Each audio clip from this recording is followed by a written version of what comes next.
Good evening. The Planning Commission meeting of October 7th, 2020 is called to order. Due to the COVID-19 novel coronavirus and health recommendations from the LA County Health Department, the Planning Commission meeting is being conducted public virtually with no members of the public present. The public is encouraged to watch and participate from the safety of their homes to practice social distancing. The meeting can be viewed on local cable TV and is streamlined online at the city's website at www.glendelca.gov. For public comments and questions during the meeting, please call 818-937-8100. City staff will be submitting the questions and comments in real time to the appropriate person. Current Planning Commission agendas are available by visiting our website at www.glendelca.gov. Can we have roll call, please?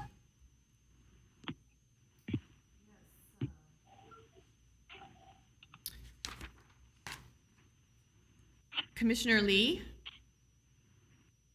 Here. Commissioner Manassian, Here. Commissioner Shabazian is absent. Chair Krokchin. Here. And I would like to make note that our Planning Commissioner Matir, who is here for his first meeting at last Planning Commission, unfortunately moved out of the city and he is no longer on the Planning Commission. So let the record reflect that. Thank you. Thank you. So next we have reports regarding posting of the agenda. The agenda for the October 7th, 2020 regular meeting of the Glendale Planning Commission was posted on September 30th, 2020 on the bulletin board outside of City Hall. Next we have approval of minutes, approval of special planning commission minutes from July 29th, 2020. Do we have a motion? And this would be a motion to approve the minutes of July 29th, and we would need a motion and a second. Motion to accept. I'll second. And I'm sorry, that was a motion by Board Member Lee and a second by Chair Krokchin. Correct. And then Mr. Planning Commissioner Manassian? Yes. Yes, thank you. Motion passes to approve the minutes of July 29th. Next we have oral communication. I don't believe we have any at this time. Then we'll go to board and commission member comments. Would any of the commissioners like to say anything? So then we'll go ahead and move to old business. We don't have any at this time, so that brings us to new business. We have one item on the agenda today, proposed amendments to Title 30 of the Glendale Municipal Code 1995 related to design review for projects in the downtown specific plan area, new design review authority for murals, a design review exemption for projects demolished due to natural disaster, and updates to related code sections. And I believe we have a presentation. Yes. Thank you, Chair Krokchin. Allow me just one moment to start the PowerPoint presentation. Okay, thank you. The item before the Planning Commission today is a set of code amendments related to the design review, both to projects in the downtown specific plan area, the design review authority for murals, a possible design review exemption for projects that are rebuilt following natural disaster demolition, and related updates and cleanups. And again, what is before the Planning Commission is a set of amendments for your review, and you are charged with making a recommendation to City Council on whether or not to approve these amendments and changes to code. The first set of amendments deal with design review for projects in the downtown specific plan area. This is in response to direction given by City Council on July 7th, 2020, in which case City Council was presented a one-year update of the adoption of the DSP code amendments. And as part of that discussion, City Council recommended the following amendments. The first was to eliminate all references to the Glendale Redevelopment Agency. Previously, projects in the downtown specific plan area and also in the Glendale Redevelopment Agency areas were under the purview of the City Council. With the dissolution of the Glendale Redevelopment Agency back in 2011, The authority then reverted to City Council from the Glendale Redevelopment Agency. And at that time, as part of the Glendale Redevelopment Agency review, there was a 4-phase review process that included a schematic design review, which is stage 1 and 2, a design development review, which is essentially a stage 2 final design review, a design check and plan check stage 3 review, and then a stage 4, which would be the construction review up to the end of construction for proposed such projects. This multi-review process allowed for the opportunity to refine and review a proposal, and that would ensure that the project would meet the vision of the Glendale Redevelopment Agency, of City Council, and of the community. Again, following the state's dissolution of redevelopment agencies in 2011, City Council, as I mentioned, became the design review authority for redevelopment project areas, and some applicants at that time chose to combine stage 1, meaning conceptual review, with stage 2, meaning final review, for projects that were fully compliant with code standards and for which the environmental review was completed. Recently, the topic came up whether or not such projects in the DSP should go before a 2-stage process. And in this case, because of the elimination of the redevelopment agency areas and the agency itself, we needed to actually go ahead and codify such stages. So the amendments include codifying the stage 1 preliminary review and stage 2 final review for projects in the DSP. And City Council, upon their direction, we are bringing back amendments that would require 2 stages. So they would no longer be able to combine a stage 1 and stage 2 review, but it would go before council for a conceptual stage 1 review, which would essentially be looking at the site plan and the massing and scale. So this would give the City Council the opportunity to opine on whether or not the mass and scale is appropriate in its context and in any terms of site planning issues. Stage 2 would be the final review, and this again would be for projects that are greater than 10,000 square feet. Current code allows projects that are less than 10,000 square feet to go through an administrative review with the urban design studio staff and within the planning department itself. City Council, during their discussions, also noted that the design review board should actually become a recommending body, so that because of the design review board's area of expertise deals with such items as site planning, mass and scale, and design and detailing, that prior to coming back for a stage 2 final review, the design review board would have the ability to weigh in. This would not be any type of decision-making review. This would solely be an advisory type review, which would allow them to make any recommendations or to make additional comments for consideration by City Council. The second set of amendments deal with murals. These particular sets of amendments were directed by City Council at a recent discussion on September the 15th. Just to briefly note that murals on today's design review standards must go to the design review board for review and approval, and there are a set of standards which need to be met in order for the design review board to recommend approval of these proposals. Based on City Council's direction, the amendments include transferring the design review authority from the design review board to the Arts and Culture Commission. The Arts and Culture Commission being the purview or having purview over all public art. City Council also opined that there should be a time limit for such murals, and in this case, they recommended a 5-year approval timeline, and all applications and murals would be eligible for renewal. So after that 5-year time limit, murals would either have to be removed or they would be able to reapply for an additional 5-year time limit. There was also a discussion on whether or not public art or murals can be proposed on surfaces other than existing walls. Current standard specifically states that all murals must be on existing walls, and in this case, there is a proposal for the skate park and whether or not a mural on the actual floor surface versus an existing wall could be proposed. And our amendments actually clarified that the city is authorized to install public art on surfaces other than existing walls.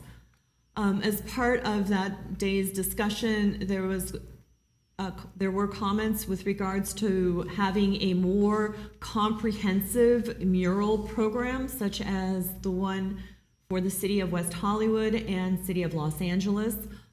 City Council directed staff to go back and essentially creates such a comprehensive mural program, and this is going to be brought forward with the help of the library arts and culture staff as well as the legal staff, and it will be brought back to City Council at a future date. Now, there were a number of recommendations made by the city attorney's office, and this is in regards to the First Amendment rights, and this was a topic that was discussed at City Council that day, but following the direction by City Council, staff and the legal team went into greater research and have come up with a series of amendments that we'd like to propose at this time to be brought forth for consideration, or actually by City Council, in terms of deleting and modifying certain mural standards at this point that do not meet the content neutrality requirements of the First Amendment freedom of speech. Now, Ms. Van Meiden is here as well, and she was at that original mural discussion by City Council. She can answer any questions you might have, but this would be the elimination of letters, numbers, and symbols that are currently prohibited in our standards, and also deleting the requirement that murals must be architecturally compatible. So those two standards that are currently codified would be amended or deleted. Now, staff will be coming back with a content neutral ordinance regulating time, place, and manner for all murals, but this will be coming back to City Council at a later date in conjunction with the overall comprehensive mural program. And the last but not least, there are miscellaneous updates and cleanups that staff is including. The first that would allow for the design review board exemption for such projects that are demolished due to natural disaster. And this would be specifically in regards to projects that either are burnt down or somehow or other damaged beyond 50% in terms of an earthquake or whatnot. Currently, the code requires that such projects must apply for the design review board and go through that process. It's an expensive process, it's a time-consuming process, even if they are essentially rebuilding the exact same home on site. So in this case, this amendment would just bypass that and allow such projects that are wish to be rebuilt and that were demolished due to natural disaster be exempted from the design review board exemption. There are also a number of just cleanup topics, the application filing for design review, the items to clarify what's required at stage 1 versus stage 2 submittals. Obviously the amendments related to design review authority, that murals are now under the purview of the Arts and Culture Commission as opposed to the design review board, and also obviously updating with the elimination of the Glendale Redevelopment Agency, the authority to the City Council for design review projects greater than 10,000 square feet. And it would also include procedures for review as noted. So with that said, staff is recommending that the Planning Commission consider the proposed amendments and recommend that city council adopt these design review related changes to the zoning code. We are scheduled to go to the city council on October 27th, so that is scheduled. If you have any questions, I'm be more than happy to help answer that. And also Ms. Van Meiden is here also as well. And that concludes my staff's presentation. Chair Trotchian, Jillian Van Meiden, Chief Assistant City Attorney. I just wanted to add actually two components to this presentation, and that is that the item has been reviewed for compliance with the California Environmental Quality Act, and I will note that there was found to be exempt as the environmental determination in that it is a minor change to land use regulations, and it won't result in any physical change in the environment. Also, in that these are essentially process changes, it doesn't implicate any inconsistency with the adopted general plan. So it's important that there be consistency maintained between zoning code regulations and the general plan. Thank you. Do we have any questions from the commissioners? Yeah, Mr. Chair, I have a question. Go ahead, Commissioner I have Lee. a question. Yeah, Mr. Chair, and this directed to the staff regarding the last one that talks about design review for projects demolished due to natural disaster. It talks about residential buildings. So it's only for residential buildings and does not apply to commercial buildings? Yes, Commissioner Lee, at this time, based on the legal nonconforming section of the code, we are proposing that it only apply to residential buildings. Okay, and then one more question is that when you say that if they rebuild it according to the original design, original plan, what percentage of that original design is considered as a original design? Is that 80%, 90%, or does it have to be 100%? Yes, Commissioner Lee, this would be substantially in conformance with the existing structure. So if they wish to expand the existing structure, unfortunately, that would trigger a design review application. So if they would like to rebuild what is exactly on the project site, if it's completely demolished, they can rebuild 100% without having to go to the design review board. If they wish to rebuild, it's not in substantial conformance and compliance, then if it's a much larger project, they would be going through the design review board process as any other new single family home would.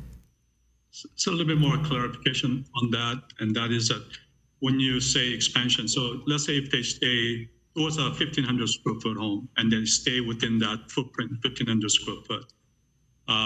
But I am assuming that someone has to look at it as far as the compatibility of the neighborhood. So if they build on the same footprint, can they modify the house design?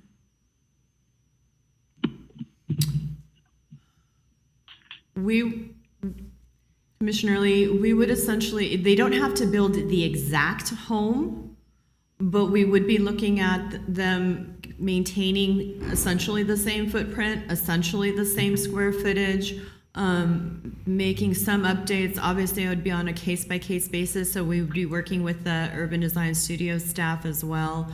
For instance, if it's a minimal traditional home, they want to do a few updates to make it a little bit more of a contemporary look, that's something for consideration. But again, if they wanted to demolish, the example that you're given is a 1,500 square foot home, and they wanted to completely change the building location, the footprint, and double the size, unfortunately, that would trigger the design review board process, and they would need to go to the board. Understood. Can I ask one more question? Please. Yeah, regarding the design review process in the DSP area. Obviously, our planning commissioners were out of the loop on the review process or any type of decision process. This is all done by City Council. And for years that, we kind of mentioned that during our planning commission meetings is, is there any way for our planning commissioner to get some sort of information? The reason I'm bringing this up is that, we get cases before us and then we look at them. But when there are things going on in the downtown area that's under the purview of the council, we really don't have any knowledge on these things.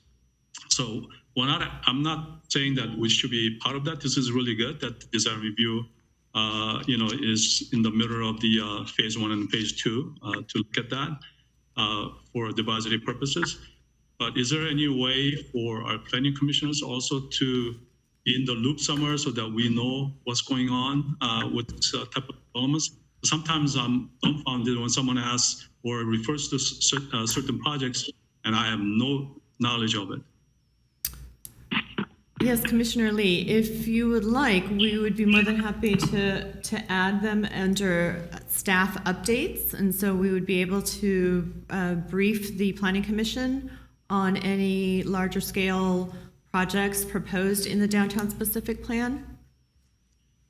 Yes, please, for the knowledge purposes and just for information purposes. Of course. Commissioner Manossian, do you have any questions at this point in time? No, all my questions were answered. Thanks, Mr. Commissioner Lee. I have a question.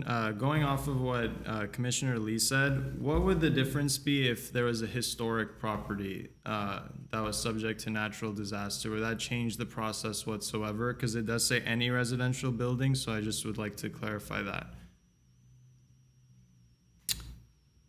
In terms of a natural disaster and a rebuild condition of an existing, I would defer actually to Jay Platt, our historic preservation planner and principal urban designer.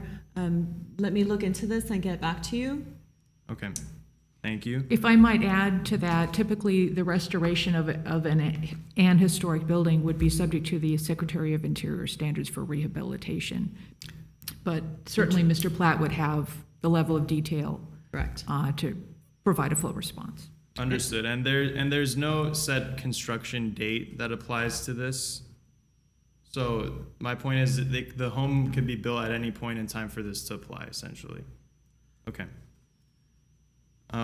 Do we have anyone on the phone? I don't believe so at this point in time. No, we do not have any members of the public calling in. Okay, so I guess we can open for deliberation and potentially for vote. Mm-hmm.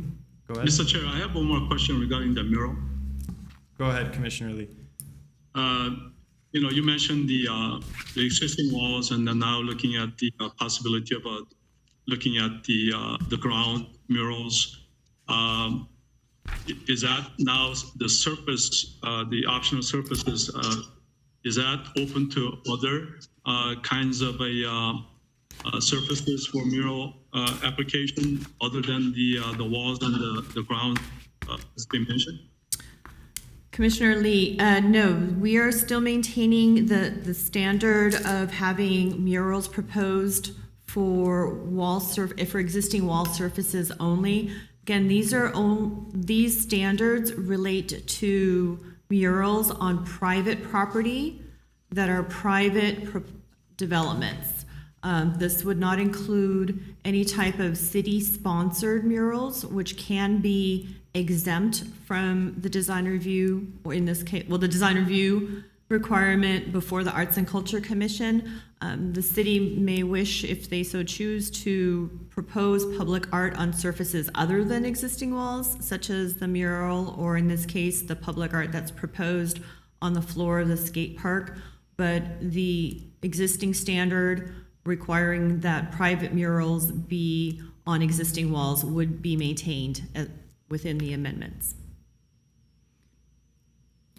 Mr. Chair, if So, I might add to that, and that is that doesn't preclude a private property owner from applying for and seeking approval of a private art piece on privately owned property.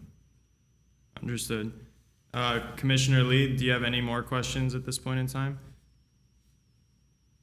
No, that was fine. Thank you. Thank you. So prior to opening it up for, I guess, a vote or a motion, I would just like to echo something Commissioner Lee said. There have been discussions during recent council meetings regarding empowering commissions with decision-making purview in the DSP, and I think that would be something that would be beneficial, although I would also like to stress that any updates that would include this should not result in the delay or extension in the approval process timeline for projects, in which case that would bode issues for the city, I believe. So I would just like to add that in staff updates or suggestions that go to city council. And otherwise, if we do not have any other comments, I'd like to just open it up for a vote and see if we have a motion. Yeah, I'd like to make a motion. Is this the motion sheet that I in front of me? There's one motion sheet, right? Yes, Commissioner Lee, there's one as part of your packet. Sure.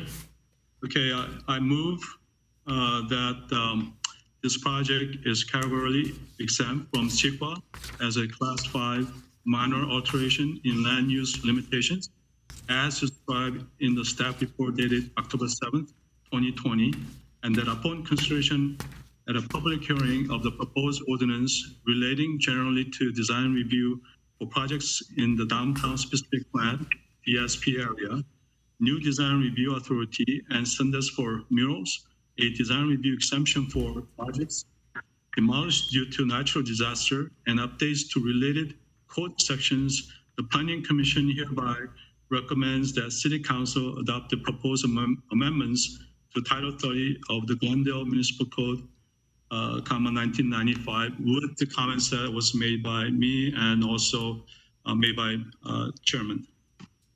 And thank you, Mr. Lee. And just to reiterate, the comment made by you deals with possible updates to the Planning Commission of various DSP projects as part of the regular agenda before the Planning Yes. Commission. And then the comment made by Chair Karakchian, which is that the Planning Commission would have a greater advisory purview for all downtown specific plan projects, provided that it does not extend the design review timeline. Is that correct? Correct. Okay, with those two comments, I have a motion by board member, by Planning Commissioner Lee. Is there a second? I'll second that.